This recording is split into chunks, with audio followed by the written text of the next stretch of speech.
नमस्ते कोडर्स, स्वागत है आपका जॉब वाले कोर्स के बेसिक्स लैरावेल ट्यूटोरियल में। आज का टॉपिक बहुत ही रियल वर्ल्ड ओरिएंटेड है। आज हम देखेंगे फॉर्म हैंडलिंग वैलिडेशन इन लैरावेल। अगर आपको लैरावेल में फॉर्म सबमिट करना है, डेटा वैलिडेट करना है और एरर मैसेज शो करना सीखना है तो ये वीडियो आपके लिए बहुत ही यूजफुल होने वाली है। हम देखेंगे कि कैसे CSRF टोकन का यूज होता है, पोस्ट रिक्वेस्ट क्या होती है, वैलिडेशन रूल्स कैसे लिखे जाते हैं और रियल वर्ल्ड एग्जांपल के साथ हम फॉर्म बनाएंगे। तो चलिए देखते हैं आज हम कौन कौन से टॉपिक्स देखने वाले हैं। What is form handling? Form handling क्या होता है आज हम देखेंगे। CSRF टोकन क्या होता है, post request and controller logic, validation in Laravel, error message show करना सीखेंगे, ओल्ड वैल्यू प्री रिजर्व करना, real world example, interview question and assignment देखेंगे लास्ट में। What is form handling? पहले हम थोड़ा थ्योरी पार्ट देख लेते हैं, इसके बाद हम प्रैक्टिकल करेंगे। तो चलिए देखते हैं what is form handling. Form handling क्या होता है? फॉर्म हैंडलिंग का मतलब होता है यूजर के इनपुट को सर्वर पर भेजना, वैलिडेट करना और डेटाबेस में सेव करना। यूजर के द्वारा दिए गए इनपुट को सर्वर पर भेजना, वैलिडेट करना और डेटाबेस में सेव करना। HTML एक स्ट्रक्चर होता है जो यूजर के द्वारा दिए गए इनपुट या डेटा को बैकएंड तक भेजने के लिए यूज होता है। हैंडलिंग का मतलब होता है बैकएंड कोड जो इस फॉर्म डेटा को प्रोसेस करता है। ठीक है, आगे बढ़ते हैं। CSRF टोकन क्या है? CSRF टोकन का मतलब है क्रॉस साइट रिक्वेस्ट फॉर्जरी। लैरावेल हर फॉर्म के साथ एक हिडन सिक्योरिटी टोकन अटैच करता है जिससे इंश्योर होता है कि रिक्वेस्ट ट्रस्टेड सोर्स से ही आई है। यहाँ पे आइए देखते हैं। मैंने यहाँ पे एक एग्जांपल दे रखा है जहाँ एक फॉर्म बना है। फॉर्म के अंदर हमने यहाँ @CSRF टोकन यूज किया है। CSRF टोकन क्या करता है? ये ऑटोमेटिक एक टोकन जनरेट कर देता है। अगर आप फॉर्म में @CSRF टोकन का यूज नहीं करोगे तो आपको पेज एक्सपायर्ड आएगा जो 419 का होगा। ठीक है, चलिए आगे बढ़ते हैं। Post request and controller logic, route define करो इन वेब.php में हमें क्या करना है? राउट को डिफाइन करना है। यहाँ पे देख सकते हैं रजिस्टर यूजर कंट्रोल के अंदर हम एक क्रिएट मेथड बनाएंगे। ठीक है, इसके बाद हम उसे स्टोर करेंगे। इसके लिए आपको क्या करना होगा? आपको एक सेकेंड स्टेप में यहाँ पे आपको एक कंट्रोलर बनाना होगा। PHP artisan make colon controller user controller. ठीक है, यहाँ फंक्शन ऐड करो। जैसे कि देख सकते हैं फंक्शन में एक क्रिएट है। ठीक है, क्रिएट के अंदर हमने क्या किया? व्यू को रजिस्टर पेज पे रिटर्न कर दिया है। यहाँ पे हम अपना लॉजिक लिखेंगे। अभी जब हम अपना प्रैक्टिकल करेंगे तो ये आपको और अच्छे से समझ में आ जाएगा। वैलिडेशन इन लैरावेल, यहाँ हम वैलिडेशन रूल देखेंगे। रिक्वेस्ट वैलिडेट करने के बाद नेम क्या है? हमारा कॉलम है। ये क्या है? ये कॉलम जो नेम है ये रिक्वायर्ड है, जो मिनिमम 3 कैरेक्टर का होना चाहिए और मैक्स 50 कैरेक्टर का होना चाहिए, जैसा कि मैंने यहाँ आपको नीचे देख सकते हैं दिया है। ठीक है, रिक्वायर्ड क्या है? फील्ड एम्प्टी नहीं होनी चाहिए। मिन क्या है? मिनिमम 3 कैरेक्टर होना चाहिए। ईमेल क्या है? एक वैलिड ईमेल फॉर्मेट होना चाहिए। जैसे कि ईमेल कॉलम में हमने रिक्वायर्ड दे रखा है, मतलब ये खाली नहीं होना चाहिए। और ये क्या होना चाहिए? ईमेल ही होना चाहिए, ईमेल फॉर्मेट में होना चाहिए और यूनिक होना चाहिए। यूनिक कहाँ होना चाहिए? यूजर टेबल के अंदर उसमें कॉलम ईमेल जो है वो यूनिक होना चाहिए, डुप्लीकेट नहीं होना चाहिए। यहाँ पे देखिए लिखा हुआ है unique users email, user table में ईमेल डुप्लीकेट नहीं होना चाहिए। ठीक है, पासवर्ड रिक्वायर्ड होना चाहिए जो मिनिमम 6 कैरेक्टर का हो। ठीक है, और ये कंफर्म भी होना चाहिए। यहाँ पे देख सकते हैं कंफर्म पासवर्ड के साथ पासवर्ड कंफर्मेशन फील्ड मैच करके। ठीक है, ये हम अभी जब अपना फॉर्म बना के प्रैक्टिस करेंगे तो आपको अच्छे से समझ में आ जाएगा। आगे बढ़ते हैं। यहाँ पे बस मैं थोड़ा आपको थ्योरी पार्ट समझा रहा हूँ। अभी जब हम प्रैक्टिकल करेंगे तो आपको और अच्छे से समझ में आ जाएगा। एरर मैसेज शो करना, ब्लेड टेम्पलेट में एरर दिखाने का तरीका क्या होता है? @एरर, जो भी हमने नेम दिया है यहाँ पे नेम ले लेंगे और स्पेन क्लास टेक्स्ट रेड, यहाँ पे हम अपने मैसेज को क्या करेंगे? शो कर देंगे और इंड एरर कर देंगे। ये सारे एरर को एक साथ हम दिखा रहे हैं। यहाँ पे क्या कर रहे हैं? इफ एरर्स एनी क्या करता है? चेक करता है कि कोई एरर है या नहीं है। और यहाँ पे फिर हम फॉर ईच में एरर्स ऑल ले रहे हैं। ये सभी एरर्स को एरे के फॉर्म में रिटर्न कर देता है। ठीक है, और यहाँ पे हमने इंडेक्स कर दिया है। ओल्ड वैल्यू प्रिसर्व करना, अगर वैलिडेशन फेल हो गया है तो यूजर के इनपुट डाटा को वापस शो करना इम्पोर्टेंट है। जैसे कि यहाँ पे देख सकते हैं हमने क्या रखा है, value old name. Old name क्या करता है, जो भी आप लास्ट में इंटर वैल्यू होता है वो वापस फिल कर देता है। ठीक है, इसे ऐसे समझो कि जैसे कोई एक फॉर्म डेटा है जो हमने फिल किया है और हम सबमिट करते हैं और कोई एरर आ जाता है या कुछ वो फॉर्म सबमिट नहीं होता है, तो आपने जो पहले डेटा फिल कर रखा है वो सारे डेटा पहले से ही फिल रहते हैं। ठीक है, तो चलिए अब हम एग्जांपल देख लेते हैं। तो चलिए अब मैं लेके चलता हूँ आपको अपने कोड एडिटर पे और हम इसे प्रैक्टिकली करके देखते हैं। तो चलिए हम स्टार्ट करते हैं। यहाँ पे देख सकते हैं कि मैंने ये स्टूडेंट रजिस्ट्रेशन एक फॉर्म बना रखा है। ठीक है, तो यूजर के लिए हम क्या करेंगे, सबसे पहले कंट्रोलर मॉडल और माइग्रेशन बना लेते हैं। तो चलिए बनाते हैं। इसके लिए हमको अपने CLI कमांड पे जाना होगा। तो देख सकते हैं मैं अपने CLI कमांड पे आ चुका हूँ। तो चलिए बना लेते हैं। इसके लिए मैं लिखता हूँ PHP आर्टिसन मेक, क्या बनाते हैं, मॉडल। मॉडल क्या बनाते हैं, स्टूडेंट। ठीक है, माइग्रेशन और कंट्रोलर भी बना लेते हैं और इंटर कर लेते हैं। अब देख सकते हैं हमने एक ही साथ यहाँ पे माइग्रेशन, स्टूडेंट का टेबल, कंट्रोलर और मॉडल तीनों बना लिया है। तो चलिए अब इसमें टेबल में चलते हैं और फिल को ऐड कर लेते हैं। तो इसके लिए हमें कहाँ जाना पड़ेगा, सबसे पहले अपने माइग्रेशन में, और लास्ट में क्या है देख सकते हैं स्टूडेंट नाम का टेबल है। हम यहाँ पे आएंगे, यहाँ पे हम सबसे पहले नेम, ईमेल और पासवर्ड के लिए कॉलम बना लेते हैं। लिखेंगे डॉलर टेबल स्ट्रिंग दे देंगे। स्ट्रिंग में क्या रहेगा, हमारा नेम रहेगा। ठीक है, सेम दे देंगे टेबल, यहाँ क्या दे देंगे, यहाँ देंगे स्ट्रिंग क्या होगा, ईमेल होगा। और ये क्या होना चाहिए, ईमेल जो है ये यूनिक होगा। ठीक है, अगेन टेबल स्ट्रिंग, यहाँ पासवर्ड दे देंगे। ठीक है, अब इसी के साथ साथ हम इसे अपने मॉडल में भी कर लेते हैं, फिलेबल में। ठीक है, तो हम मॉडल में जाएंगे अपने और स्टूडेंट मॉडल में जाएंगे और यहाँ हम क्या करेंगे, प्रोटेक्टेड फिलेबल में क्या क्या चाहिए हमें, नेम रहेगा, ईमेल एंड पासवर्ड। अब हम इसे माइग्रेट कर लेते हैं। माइग्रेट करने के लिए क्या करना पड़ेगा, मैं लिखना होगा PHP आर्टिसन माइग्रेट। ठीक है, यहाँ पे देख सकते हैं आप रनिंग माइग्रेशन पोस्ट टेबल, और यहाँ देख सकते हैं लास्ट में स्टूडेंट टेबल क्या हो गया, माइग्रेशन हो गया है इसका। तो चलिए हम चलते हैं अपने PHP में एडमिन में और देखते हैं वहाँ पे ये हुआ है कि नहीं हुआ है ऐड स्टूडेंट टेबल। तो यहाँ पे हम अपने PHP में एडमिन में आ चुके हैं। अब यहाँ पे एक बार मैं रिफ्रेश कर लेता हूँ। रिफ्रेश करने के बाद हम आते हैं अपने माई ऐप में और यहाँ देख सकते हैं स्टूडेंट नाम का टेबल बन चुका है। और यहाँ पे ID, name, email, password, created at and updated at का कॉलम बन चुका है। तो चलिए अब हम फॉर्म में काम करते हैं, चलते हैं अपने VS कोड एडिटर पे। तो ये देखते हैं हमारा फॉर्म है। ठीक है, फुल नेम में नेम दिया है, ID दिया है। ठीक है, और यहाँ पे ईमेल एड्रेस, ईमेल में ईमेल, नेम ईमेल दिया है और एड्रेस। ठीक है, पासवर्ड में पासवर्ड, यहाँ देख सकते हैं हमने पासवर्ड और कंफर्म पासवर्ड में यहाँ पासवर्ड कंफर्मेशन लिया है, जो कि हमने चेक पासवर्ड के लिए किया है।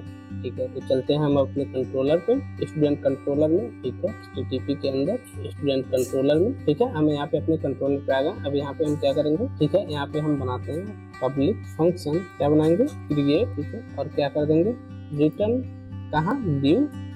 ठीक है, अब व्यू फाइल हमारी कहाँ है, आप यहाँ देख सकते हैं जो हमारी व्यू फाइल है, व्यू के अंदर और स्टूडेंट पे। ठीक है, यहाँ लिखेंगे स्टूडेंट रजिस्टर। ठीक है, हो गया। अब इसके लिए हम अपना राउट भी बना लेते हैं। वेब में आते हैं, यहाँ पे क्या लिखेंगे, राउट गेट। ठीक है, क्या है, रजिस्टर्स। यहाँ पे आप जो चाहें वो नाम दे सकते हैं। और कौन से कंट्रोलर में है, तो हमारा स्टूडेंट कंट्रोलर में है। तो स्टूडेंट कंट्रोलर कॉलम क्लास, और हमारे मेथड का नाम क्या है, क्रिएट। ठीक है, आप यहाँ चाहें तो नेम भी दे सकते हैं, जैसे मैं नेम देना चाहूँ, नेम स्टूडेंट डॉट क्रिएट। ठीक है, हो गया। तो चलिए अब हम एक बार इसको एक्सेस करते हैं। अब हमें क्या करना पड़ेगा, अपने साइड बार में स्टूडेंट डॉट क्रिएट पे अपने राउट में ये नेम हमें देना पड़ेगा। ठीक है, चलिए एक बार दे लेते हैं। तो चलिए हम एक बार इसे क्या करते हैं, इस राउट को हम अपने हेडर में ऐड करते हैं, वहाँ से स्टूडेंट क्रिएट वाले फॉर्म पे आएंगे। तो इसके लिए हमें चलना पड़ेगा अपने हेडर में, होम है। ठीक है, इसको एक बार कॉपी पेस्ट कर देते हैं, URL है, URL हटा देते हैं। हम यहाँ क्या देना है, राउट क्या है, स्टूडेंट डॉट क्रिएट लिख देंगे। यहाँ पे हम कर देंगे क्रिएट स्टूडेंट। ठीक है, कंट्रोल एस करेंगे। ठीक है, अब हम चलेंगे अपने CLI पे, और जब भी आप कोई राउट बनाए तो सबसे पहले क्या करना है, PHP आर्टिसन ऑप्टिमाइज करने के बाद यहाँ एक बार एंटर कर दो, ठीक है। फिर यहाँ PHP आर्टिसन सर्व अपने प्रोजेक्ट को रन कर लेते हैं, आते हैं ब्राउजर पे और यहाँ एक बार यहाँ देख सकते हैं क्रिएट स्टूडेंट आ गया, इस पर क्लिक करते हैं तो यहाँ हमारा रजिस्ट्रेशन फॉर्म ओपन हो चुका है, ठीक है। तो चलिए अब हम अपने कंट्रोलर में स्टोर के लिए वर्क कर लेते हैं।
इफ सेशन, सेशन क्या हो, सक्सेस हो, क्या करेंगे यहाँ डिव ले लेंगे, क्लोज कर देंगे और इसमें क्लास क्या देंगे, class alert, alert success, alert alert success. ठीक है, इसके अंदर हम मैसेज को प्रिंट कर देंगे, वही चीज सेशन, सेशन क्या है, सक्सेस। ठीक है, ये हमारा पूरा बन चुका है। तो चलिए हम एक बार स्टूडेंट को रजिस्टर करके देखते हैं कि वो रजिस्टर हो रहा है कि नहीं, वो भी सारे वैलिडेशन के साथ। तो यहाँ पे देख सकते हैं, सबसे पहले क्या करना है, फुल नाम देना है। तो मैं देता हूँ सूरज कुमार, सूरज